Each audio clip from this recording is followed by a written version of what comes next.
Hey guys, welcome back. Today we have another protein vacuum and we're going to go through a couple things that will make this turn off. I can already see that this has been through some stuff right here. You can see all the carbon, and check that out. That'll definitely cause it from turning on. So look at that. That is pretty bad.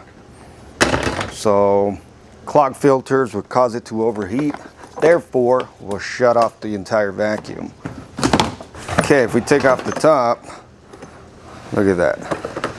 That is bad. Check that out. So these should be rinsed at least once a week, which nobody ever does. And then we're gonna,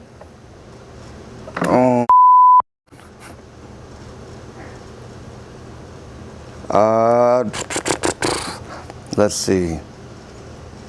Yeah, let's take out this filter. This is the dome filter. Okay, I see the problem here.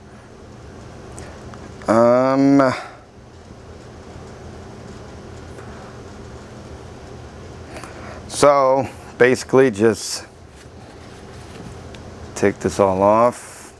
I'm gonna have to wash this. Yeah, so anyway, that should be cleared, and you can see a bunch of crap still in there. So I'm gonna flip this vacuum.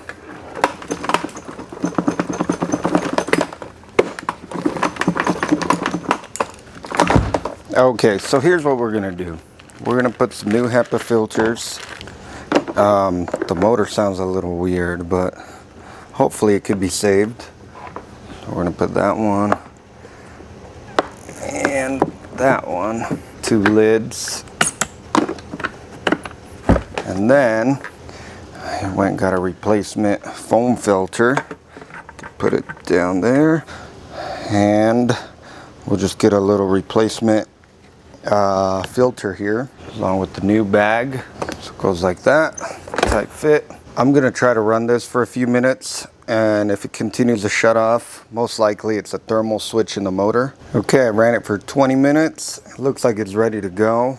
I'm gonna show you guys how to wash this real quick, because this clogged up with all that dirt, as you can see there, will cause it to shut off. There's no airflow going through it, so that's going to overheat the thermal switch and cause it to shut off. And obviously here's the HEPA filters again, and of course this filter, which I'm just going to toss this one, but let's go show you how to do this. Okay, so there's not really a right way to do this. You can flip this inside out, wash it out, or you can just simply fill it up with water. And I wanted to collect some of it. See how it comes out.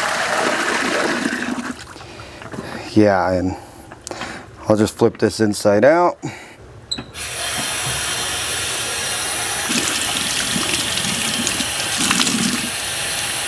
Okay, that took a really long time. Once you're done, don't put them in a dryer, just hang them to dry. By doing this, you're gonna have your vacuum run longer and more efficient. But that's it for today, guys. Go ahead, give me a thumbs up, subscribe, and I'll see you next time.